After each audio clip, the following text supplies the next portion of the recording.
Remember when your friend from high school suddenly became super successful and everyone wanted to hang out with them? Well, that's Canada right now in the world of energy exports. While we've been focused on other global dramas, Canada has been quietly building its way to the top of Europe's energy supplier list. In this video, we're going to show you how this unexpected rise affects you. Whether you're filling up your car or heating your home, Canada's new role in the energy world is going to impact prices and availability. We'll break down the complex global shifts into real-world consequences that you'll feel in your everyday life. Get ready to see your northern neighbor in a whole new light. Remember when Canada was just America's friendly neighbor to the north, known for maple syrup and hockey? Well, it turns out there was a whole lot more going on behind the scenes in the Great White North, especially when it came to energy. For decades, Canada's energy sector was like that quiet kid in class who always partnered with the same person for group projects. In this case, that partner was the United States. Let's take a closer look at Canada's energy landscape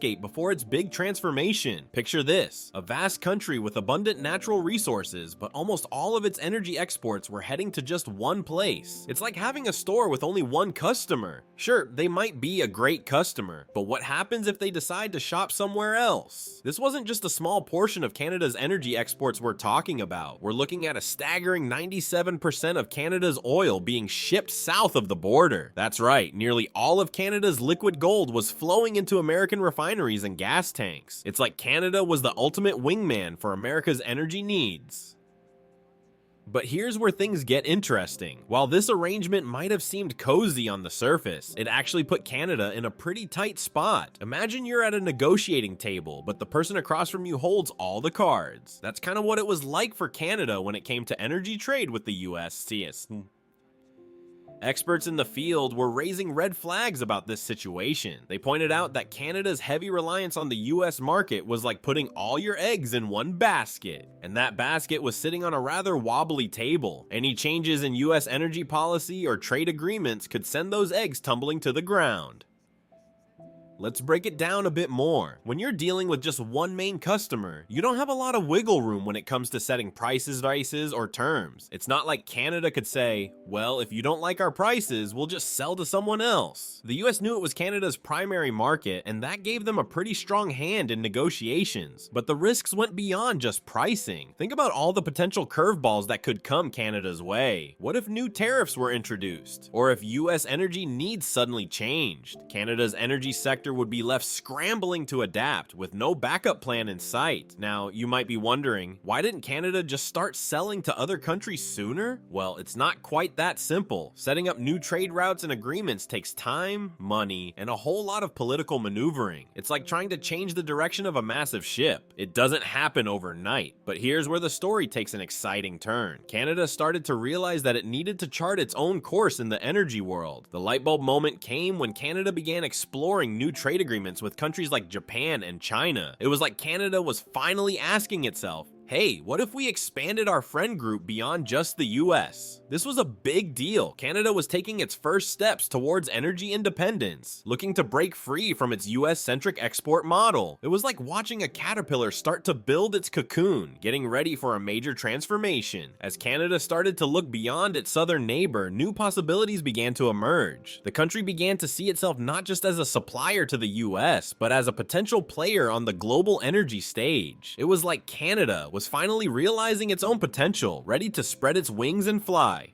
As Canada spread its wings on the global energy stage, an unexpected hero emerged from the misty shores of the Atlantic. While the world focused on Western oil fields, a quiet revolution was brewing on the East Coast. Could the key to Canada's energy dominance have been hiding in plain sight all along? Picture this: a coastline dotted with bustling ports, ships laden with liquefied natural gas, LNG setting sail for distant shores. This isn't some far-off dream. It's the transformation happening right now on Canada's East Coast. But how did this overlooked region suddenly become the linchpin in Canada's plan to become an energy superpower?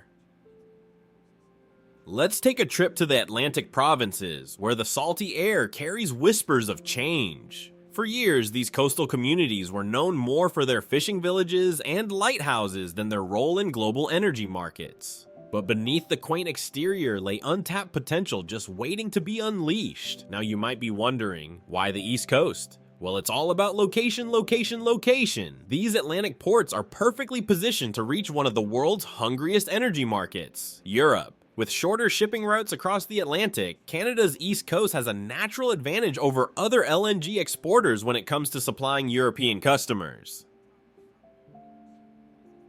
But here's the thing, turning this potential into reality wasn't a walk in the park. Developing East Coast LNG infrastructure came with its fair share of challenges. We're talking about massive investments, complex engineering projects, and the need to balance economic development with environmental concerns. It's like trying to build a sandcastle while the tide's coming in. Tricky, but not impossible. So what exactly did Canada do to make this East Coast revolution happen? They rolled up their sleeves and got to work. That's what. Ports up and down the Atlantic seaboard saw major upgrade projects. We're talking about deepening harbors to accommodate larger LNG tankers, constructing state-of-the-art LNG terminals, and improving transportation links to bring natural gas from inland sources to these coastal hubs. But it's not just about digging deeper channels and pouring more concrete. The real game changer, technology. Canada's been implementing cutting-edge advancements in LNG shipping and storage at these East Coast ports. Imagine tanks that can keep natural gas super chilled and liquefied for long ocean voyages, and ships equipped with the latest navigation systems to ensure safe and efficient delivery. These technological leaps are like giving Canada a turbo boost in the global LNG race. Now, let's talk about what sets Canada apart from other LNG exporters. While some suppliers might be dealing with political instability or unpredictable policies, Canada's got something invaluable up its sleeve: stability. In a world where geopolitical tensions can disrupt energy supplies, hello Russia. Canada's reputation for political stability makes it an attractive option for countries looking for reliable energy partners. Think about it from Europe's perspective. If you're trying to keep the lights on and homes heated, wouldn't you prefer a supplier you can count on? Canada's stable political environment is like a warm, cozy blanket of security for European buyers who've been burned by unreliable energy sources before. As these East Coast upgrades started taking shape, something incredible began to happen. Canada wasn't just another face in the crowd of LNG exporters anymore. It was becoming a key player on the global stage. Those quiet Atlantic ports were transforming into bustling energy gateways, ready to meet Europe's growing appetite for cleaner energy alternatives. With its East Coast primed for action, Canada set its sights on an even bigger prize: becoming a global energy diplomat. But in a world of entrenched energy giants, how could this newcomer hope to compete? The answer lies in a strategy so bold it caught even seasoned players off guard. Canada's approach to international energy partnerships wasn't just about selling gas, it was about selling a vision of reliability, sustainability, and mutual benefit. While traditional energy powerhouses flexed their muscles, Canada extended a friendly hand, offering not just energy resources but a commitment to long-term relationships. This fresh approach didn't go unnoticed. Soon, Canada found itself at the negotiating table with some of the world's biggest energy consumers. But these weren't your typical boardroom deals. Canadian officials were busy crisscrossing the globe, from the bustling streets of Tokyo to the corridors of power in Brussels. Take Japan, for instance. Known for its voracious appetite for energy, Japan was looking for a stable, long-term partner to fuel its economy. Enter Canada, with its vast natural gas reserves and a pitch that went beyond just molecules. Canadian diplomats emphasized their country's political stability, commitment to environmental standards, and reliability as a trading partner. Before long, ink was drying on agreements that would see Canadian LNG flowing across the Pacific for decades to come. But Canada didn't stop there. Even as it courted Asian markets, it kept a keen eye on the prize: Europe. Canadian officials engaged in a flurry of meetings with EU representatives, laying the groundwork for what would become a game-changing energy partnership. These weren't just courtesy calls, they were carefully orchestrated negotiations that positioned Canada as the answer to Europe's energy security concerns. What set Canada apart in these talks? For one, its focus on sustainable and ethical energy production. While other suppliers might offer cheaper prices, Canada brought something different to the table: peace of mind. European leaders, increasingly wary of relying on politically volatile energy sources, found Canada's proposition hard to resist. Here was a supplier that not only had the resources, but also shared their values and long-term vision for a cleaner energy future.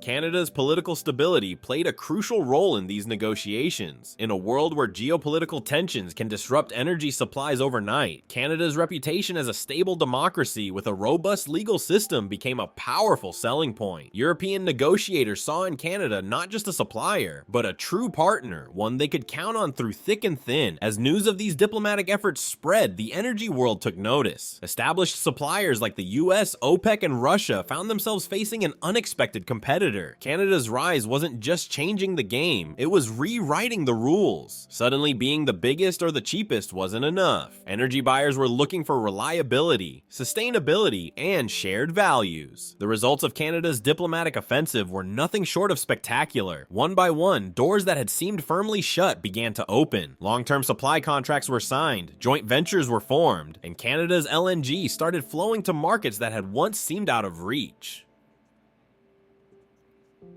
But perhaps the most significant victory came in Europe. After years of careful negotiation and relationship building, Canada emerged as Europe's preferred energy partner. It wasn't just about the gas, it was about trust, shared values, and a common vision for the future. European leaders, once skeptical of relying too heavily on any single supplier, found in Canada a partner they could truly count on. As we wrap up our journey through Canada's energy transformation, it's clear that the Great White North has emerged as a major player in the global LNG scene. But what does this mean for the future of energy markets? Well, experts are buzzing with predictions. They say Canada's expanding LNG capabilities could shake things up, potentially influencing energy prices and availability for consumers worldwide. But here's where it gets really interesting. Canada's rise might force traditional suppliers like the US to rethink their strategies. We could see them lowering prices or renegotiating contracts to keep their slice of the European market pie. It's like watching a high-stakes game of energy chess, and Canada just made a bold move. So what's next for Canada and the global LNG market? Only time will tell, but one thing's for sure, it's going to be